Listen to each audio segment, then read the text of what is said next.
Today we're joined by Nick Bromley, a transport planning veteran and data innovator.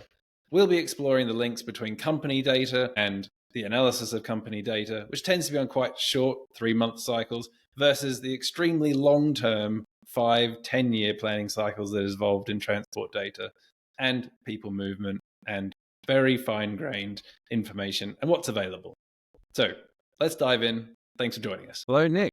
Welcome to the show. I'm really excited for the discussion today. We've worked together on several things, and having a chance to sit back and discuss, it's quite a cool opportunity. So thank you for coming on the show. No, pleasure to be here. So I guess the place to start is probably, you are quite an innovator. You're into your data, particularly in the UK, and I'd even say you're a bit of an activist at the minute, trying to get things changed for the better for the country. And you've had quite a stellar career across IT and transport data and using mobile phone data, one of the first to make use of that. But currently, it seems your passion is quite closely oriented with the bus network. So I suppose the question is, why buses and why transport data? Well, the reason why I like buses I think it's the most flexible capacity we have in the system, whereas with trains, we're limited by obviously the tracks and the length of the station platforms and the signalling systems.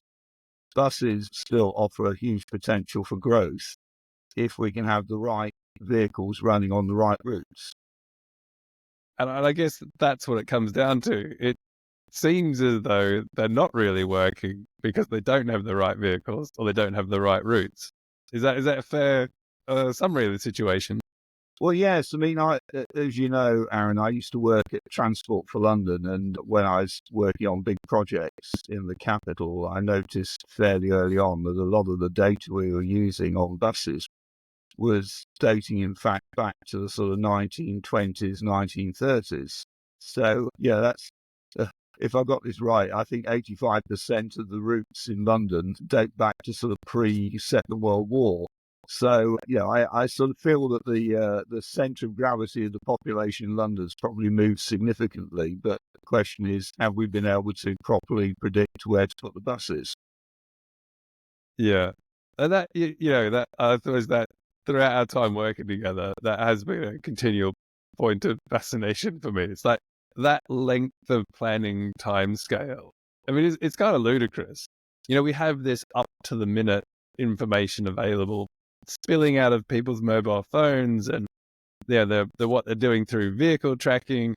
It's there, but yet the planning decisions are such long-term, huge infrastructure. It's a big effort to put a new railway station in, and that kind of time scales. And they're using 1920s data. It's just crazy.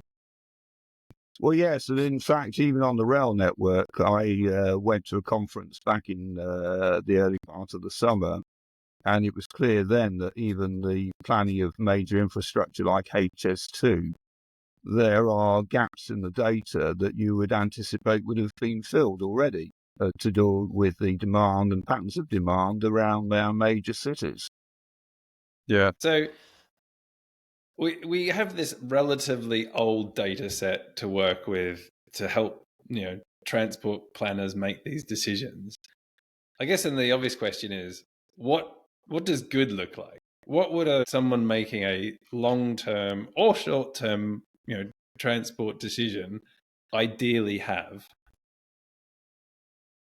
Well, I think you need to first of all split the time into two. You've got real time, and then you've got building time series data, which could be in days, weeks, months, years. So basically, there are two categories for the data, but actually the same source. And so what good would look like is that every moving part of the machine, every person who's moving around in some way shares their data with either in real time or it's stored for future use in working out what the patterns of demand are, what the actual demand is, and what those patterns are going to be. So that would be good. And I think the way you put it there is quite interesting. The people moving, from actual origin to destination is quite vital. I think one of the things that we discussed, where the information that's available, someone going from one train station to another or one bus stop to another, is not necessarily where they intend to go to. It's what they have to do, because that's the nearest one to them. It might look quite different if you figured out the final destination as opposed to where they happen to get off the network. That's absolutely right. I mean, a bus station or a train station is just a waypoint between your origin, as you put it, which is probably your home address or your work or the shop you have to be in, and then the point you want to get to. So most of the infrastructure where the modes all come together are just waypoints. So and that's where the flaw is in the system. We don't actually know where people are ending up. So then this probably nicely brings us to the use of the mobile phone data that you were spearheading and one of the first to make available for these kinds of planning decisions. Can you tell us a little bit about, well, what the data can tell you? I think there's a wealth of information there, but to get your sense of what's contained within it for this scenario, and then what it was like to get access to that mobile phone data. What were some of the hurdles you had to go through to get it to market?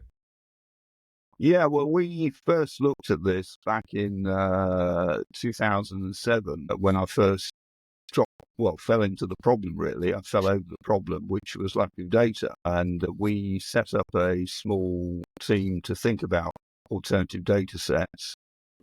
We did that with what was Innovate UK, the Technology Strategy Board at that time. And we had a working group, and I took away some of the output, thought further, and I thought, well, look, the one thing we're all carrying that has some electronic value is going to be the mobile phone, the wallet, the watch, the phone, and of course, all those are combined now.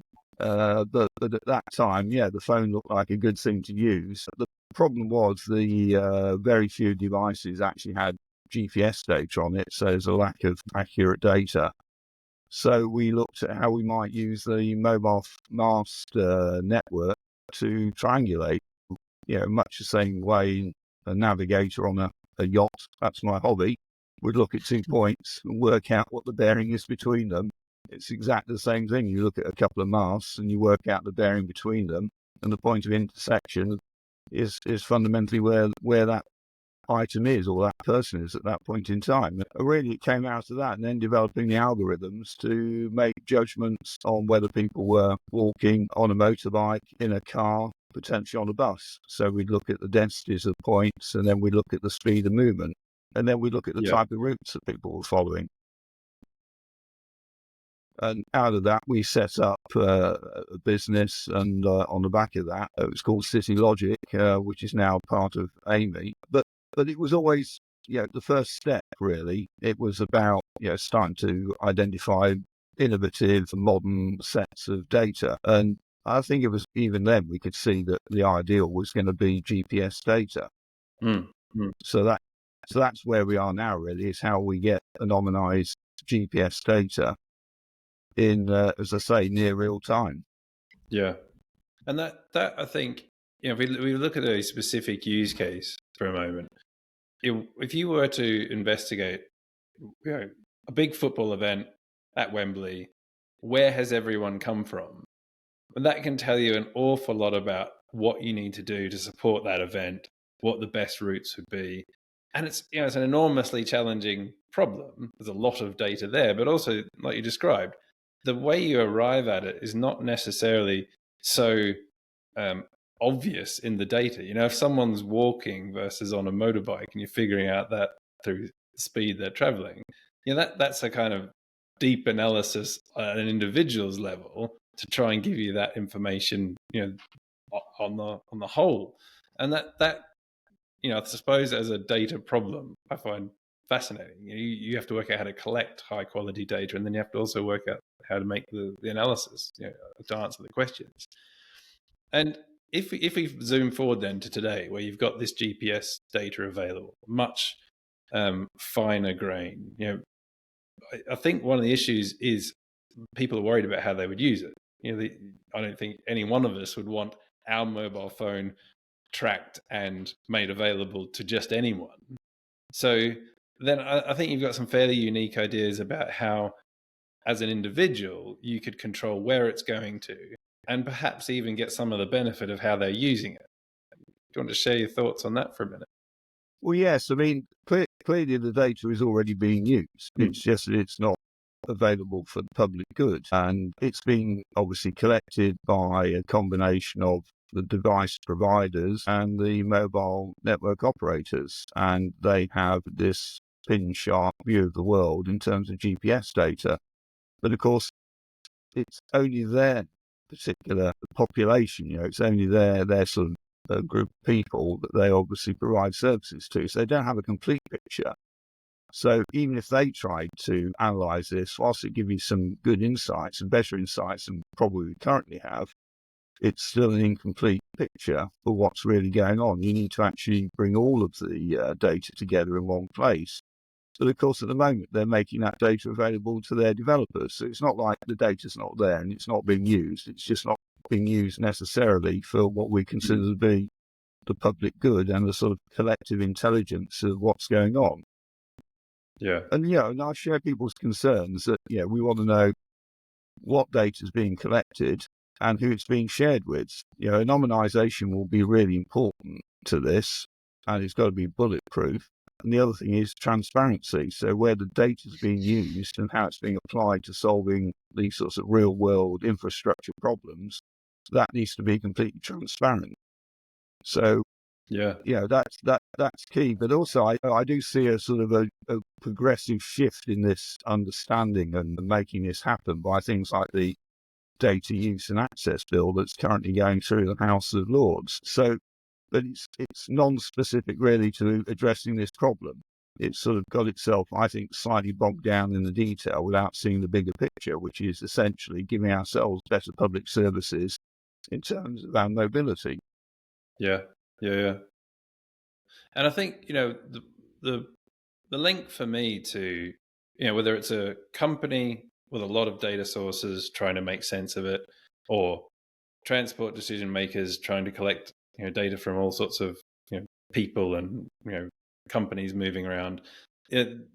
Essentially, there's an awful lot of sources of data to form a complete picture. But there's also a huge upside if you can essentially allow many people to look at the data and analyze it and form decisions, provided they know where it's come from. So what the quality of the data is, or also they could draw conclusions that are misleading, perhaps. But you actually, once you start to farm out that capability to people to make informed decisions on a complete data set, well, that's when something truly innovative could then arise. Why give just a couple of people that access and that benefit, and why have these incomplete data sets? I suppose that to me is the bigger problem that's worth solving. Well, yes, I mean, but you see, we've had decades of this very problem and how we've solved it, because modelling and collection of transport data has been more of a science than guesswork, probably since the mid to late 1970s. A lot of modelling work in transport sector, so you can trace it back to sort of 70s and certainly the 80s.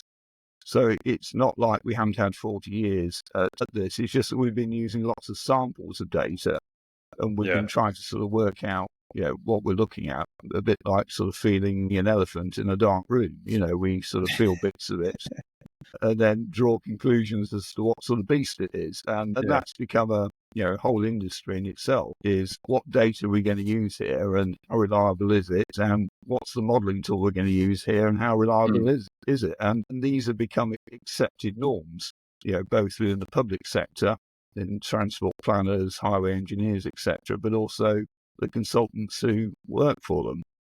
And that's not a bad thing. We had to do something, as I said, because of the guesswork we were doing almost since pre-war. Yeah. But the world's again moved on. we've almost 50 years since a lot of this started to change, and now a big change coming again. And I think, talking about what's coming, I think it's now, so at one time it was impossible to have the full picture or even process the full picture. Yeah. Even if you had collected it, it would have been impossible. With AI and the investment in big data processing technologies, cloud infrastructure, it is possible to process it. It is possible to have the complete picture. It might not be available yet. So we might not be collecting, sensing, might actually have gathered the full picture, but it is possible. Does that mean it's desirable? Like, do you think AI and this kind of mass processing, do we need the full picture, or is it kind of good enough to just stick with and we're making an analysis, we're making an informed decision, we're making a good enough decision? Do we need to have the full picture?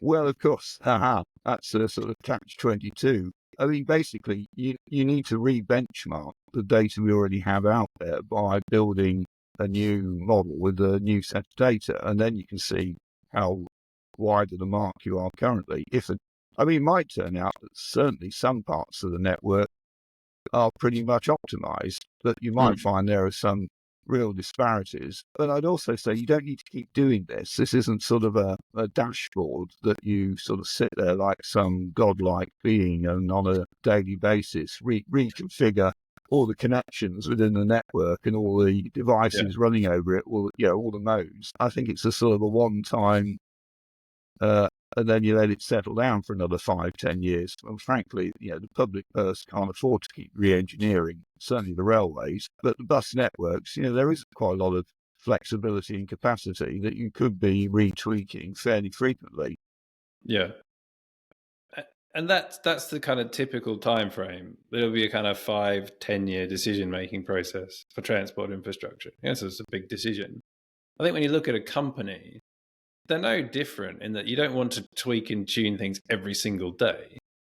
It might be reasonable that you do that once a quarter, or maybe do that once a year. You have high quality information to make a decision based on what you're currently seeing, and then head off. There is a time and a place for watching as you go, and operational reporting and checking that buses are actually performing to timetables and so on. But that's a different concern to this kind of long-term planning. I quite like that insight into what we should be doing with the data. So then take us to the kind of conclusion. What's the what next? What do you think we should be doing? And perhaps wrap it up for us. What do you think the future of transport data is?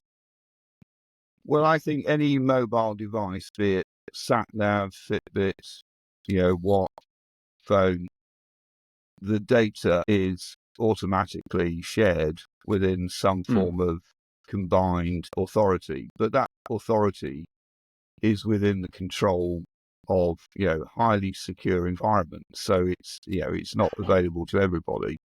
So it won't be for the public just to sort of scoop up buckets of data for their own personal projects. This data will be, it'll be heavily guarded, highly secure, totally anonymized, and it'll be transparent then how you use that data. So when the public sector, when a local authority decides to re-look at the buses, then you'll look at those bus routes as they look at them in using the same data. So it's transparent that they're doing that work, and it's also available to you to also see how they're doing that work. So, but I think the key thing will be to protect people's identity completely, that it's totally anonymized, and it won't be an opt-out thing. Everybody's immediately opted in. And, we've got precedent for this already. And if we look at the NHS and what they're trying to do there. So it's, I don't see another way of doing it, how you're ever going to optimize and make proper evidence-based investment decisions unless you go down this route. Yeah, it strikes me that whatever the data source, there's always this concern about how it's going to be used. And, as an individual, you have a concern about them tracking you, the kind of people out there making decisions or being able to understand what groups of people are doing. As a company, you might have a more operational concern. Are people going to draw wrong conclusions about our risk or our operations if they don't really understand what's going on? So whatever the source, this seems like a common problem. Kind of trying to solve that deep concern about how the data is eventually used. This is a fascinating area. I really thank you for coming on, Nick, and talking us through it, even at this high level. Really appreciate your time. Yeah, it's a pleasure, and I look forward to doing some more of these podcasts with you. Thank you. Excellent.